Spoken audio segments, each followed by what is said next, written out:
Everyone, welcome back to my channel. இந்த வீடியோக்குள்ளே போகிறதுக்கு முன்னாடி இந்த வீடியோக்கு லைக் அண்ட் சப்ஸ்கிரைப் பண்ணிக்கோங்க. மறக்காம அந்த பெல் ஐக்கனை கிளிக் பண்ணிக்கோங்க. Pinterest ஆப்குள்ளே போனாலே இந்த பெக் போர்டு ஒன்று தான் வந்து என் கண்ணு முன்னாடி வந்துட்டே இருக்கும். இதை பார்க்கவே ரொம்ப ஏஸ்தட்டிக்காக இருக்கிறனால இது எவ்வளோ ரேட் என்னன்னு நான் செக் பண்ணி பார்க்கும்போது தான் இதோட ரேட்டை பார்த்தோன்னே நான் ரொம்ப ஷாக் ஆகிட்டேன்.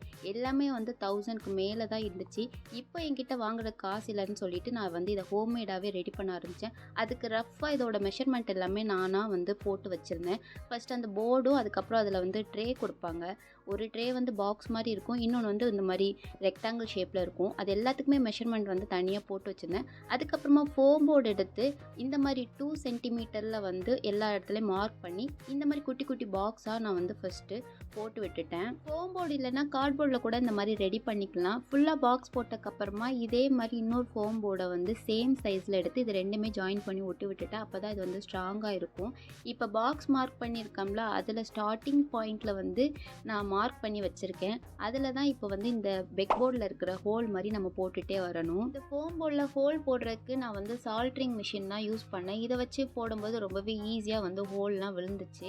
இந்த மாதிரி வரிசைக்காக வந்து இந்த போர்டு ஃபுல்லாகவே நான் வந்து ஹோல்ஸ் போட்டு முடிச்சிட்டேன். இந்த மிஷின் யூஸ் பண்ணி ஹோல்ஸ் போடுறது ஈஸியாக தான் இருந்துச்சு. அதே டைமில் இது வந்து ரொம்ப ஹீட் ஆக ஆரம்பிச்சிட்டு கை வர ரொம்ப சுட ஆரம்பிச்சிட்டு, அதனால தான் இந்த மாதிரி துணி யூஸ் பண்ணி நான் வந்து ஹோல்ஸ் போட்டு முடித்தேன்.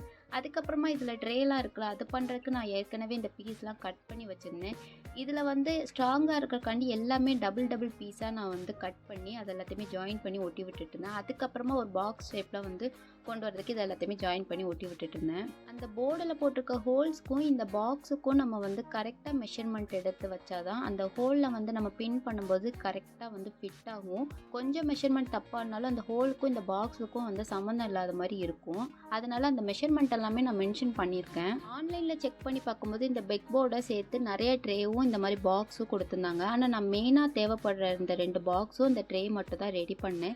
இதே மாதிரி 2 நான் வந்து ரெடி பண்ணி வச்சுட்டேன். இப்போ வந்து அந்த ட்ரே ரெடி பண்ணுறதுக்கும் மெஷர்மெண்ட்டை மென்ஷன் பண்ணியிருக்கிறேன். இதே மாதிரி வந்து ஜாயின் பண்ணி ஒட்டி விடணும். ஷார்ட்ஸில் வந்து பென் ஸ்டாண்ட், பென் ஹோல்டர்லாம் நிறைய பண்ணி போட்டிருக்கேன். இருந்தாலும் இந்த பெக் போர்டில் ஆர்கனைஸ் பண்ணி வைக்கிறது ரொம்பவே ஏஸ்தட்டிக்காக இருக்கும். அதனால தான் நான் வந்து இதை ரெடி பண்ணேன். இந்த மாதிரி பாக்ஸும் ட்ரேவும் ரெடி பண்ணதுக்கப்புறமா இப்போ அந்த பெக் போர்டில் ஹோல்ஸ் போட்டு வச்சுருக்கோம்ல, அதோடு இதை வந்து மார்க் பண்ணணும். ஃபஸ்ட்டு இந்த பாக்ஸு ட்ரே எல்லாமே ரெடி பண்ணக்கப்புறமா இதை எப்படி ஹேங் பண்ணணும்னு எனக்கு ஐடியா இல்லை. அப்புறம் என் தம்பி தான் வந்து இந்த ஐடியா கொடுத்தான்.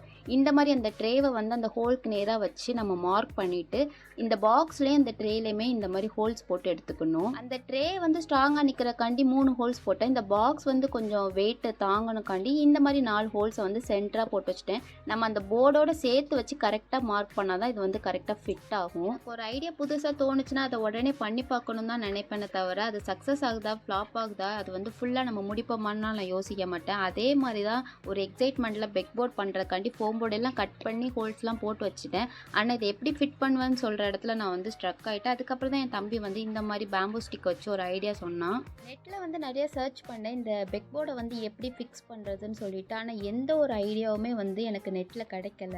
தம்பி மட்டும் வந்து இந்த ஐடியா கொடுக்கலன்னா இந்த பெக் போர்டில் இந்த ட்ரே, இந்த பாக்ஸ் எல்லாமே அப்படியே க்ளூ போட்டு நான் ஒட்டி விட்டுருப்பேன். இந்த மாதிரி பேம்பூ ஸ்டிக்கை குட்டி குட்டியாக கட் பண்ணி அந்த ஹோல்ஸ்குள்ளே வந்து க்ளூ போட்டு ஒட்டினதுக்கப்புறமா இது நல்லா ஸ்ட்ராங்காக இருந்துச்சு. இதை வந்து அந்த ஹோல்ஸ்குள்ளே நம்ம வந்து எங்கேனாலும் அட்ஜஸ்ட் பண்ணி மாட்டி விட்டுக்கலாம். இப்போ பெக் போர்டை வந்து வாலில் ஃபிட் பண்ணுறதுக்கு கார்ட்போர்ட் பீஸை இந்த மாதிரி நீளமாக கட் பண்ணி 2 பீஸாக ஜாயின் பண்ணி ஒட்டி விட்டுட்டு இதை வந்து 4 பீஸாக எடுத்து வச்சுருக்கேன்.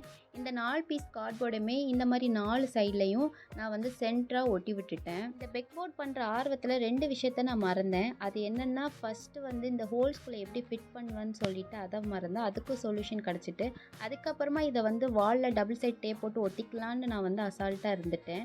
அதுக்கு இந்த மாதிரி நான் வந்து எந்த இடத்துல ஃபிட் பண்ண போகிறேனோ அந்த இடத்த வந்து கரெக்டாக மார்க் பண்ணி வச்சுருந்தேன். ஏன்னா இதுக்கு பேக் சைடில் நான் வந்து சார்ட் பேப்பர் ஒட்டியிருந்தேன். அந்த சார்ட் பேப்பர் வந்து டபுள் சைட் டேப் போட்டு ஒட்டியிருந்தனால அது ஒரு மாதிரி தூக்கிட்டு இருந்துச்சு. அதனால இதை வாலில் ஒட்டிட்டோம்னா அது கொஞ்சம் ஸ்ட்ராங்காக இருக்குன்னு சொல்லிட்டு அந்த சைடில் இருக்கிற ஸ்டிக்கர், அதுக்கப்புறம் வந்து போஸ்டர்ஸ்லாம் ரிமூவ் பண்ணிட்டு இருந்தேன்.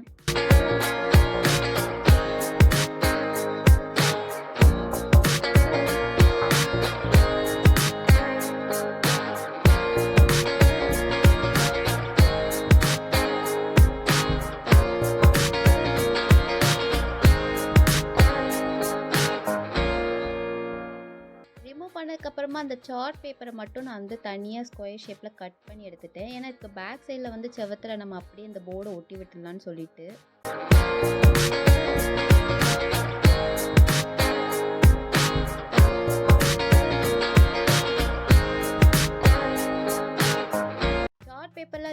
பண்ணிவிட்டு இதுக்கு பேக் சைடில் கார்ட்போர்ட் பீஸ் ஒட்டியிருந்தோம்ல அதில் வந்து இந்த மாதிரி டபுள் சைட் டேப்பில் ஒட்டி விட்டுட்டேன். அதுக்கப்புறமா இதை வாலில் ஃபிட் பண்ணிவிட்டு ரெடி பண்ணி வச்சுக்க ட்ரே, அதுக்கப்புறம் அந்த பாக்ஸ் எல்லாத்தையுமே வந்து ஃபிட் பண்ணதுக்கப்புறம் அதில் வந்து எல்லா திங்ஸுமே வச்சு ஃபோட்டோஸ்லாம் எடுத்துட்டேன். ஆனால் ஹானஸ்ட்டாக பதில் சொல்லணும்னா இது வந்து கீழே விழுந்துருச்சு. இது இப்படி கீழே விழுந்தோடனே எனக்கு எல்லா நம்பிக்கையுமே போச்சு. ஃபோம் படையெல்லாம் வேஸ்ட் பண்ணிட்டோம், இதெல்லாம் தேவையில்லாத வேலை அப்படின்னு தான் நான் வந்து நினச்சிட்டு இருந்தேன். அடுத்த நாள் வந்து இந்த மாதிரி ஆணி அடித்து பார்க்கலாம், இது ஸ்ட்ராங்காக நிற்குதா இல்லையான்னு பார்ப்போம், அப்படி இல்லைன்னா இதை தூக்கி போட்டு போயிடலான்னு தான் நினச்சேன்.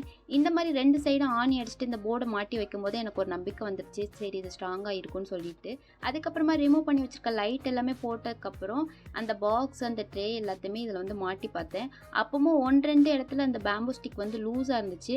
அதுக்கு என்ன பண்ணேன்னா அந்த பேம்பூ ஸ்டிக்கை சுற்றி வந்து செல்லோ டேப்பை நான் ஒட்டி விட்டுட்டேன். அதுக்கப்புறமா இதுக்குள்ளே போகும்போது கொஞ்சம் டைட்டாகவும் ஸ்ட்ராங்காகவும் இருந்துச்சு.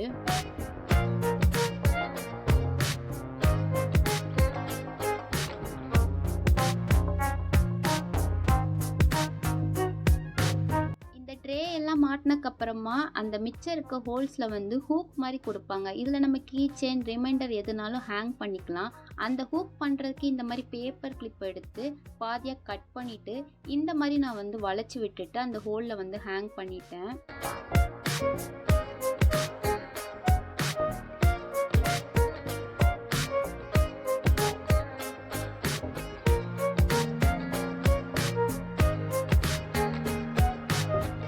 செயின்ஸ்லாம் இந்த மாதிரி ஹேங் பண்ணிக்கலாம். ரிமைண்டர் ஃபோட்டோஸ்லாம் நம்ம வந்து ஹேங் பண்ணணுமா, அதுக்கு பேப்பர் கிளிப் யூஸ் பண்ணி இதை வந்து அந்த ஹூக்கில் நம்ம வந்து ஹேங் பண்ணிக்கலாம். ஃபைனலாக வந்து ரொம்ப நாளாக ஆசைப்பட்ட பெக் போர்டை வந்து நானே ரெடி பண்ணிட்டேன். ரொம்பவே ஹாப்பியாக இருந்துச்சு இதை பார்க்கும்போது. ஐடியா யூஸ்ஃபுல்லாக இருக்கா இல்லையான்னு சொல்லிட்டு மறக்காமல் கமெண்ட்டில் சொல்லுங்கள். இந்த வீடியோ பிடிச்சா வீடியோக்கு லைக் அண்ட் சப்ஸ்கிரைப் பண்ணிக்கோங்க. தேங்க்ஸ் ஃபார் வாட்சிங்.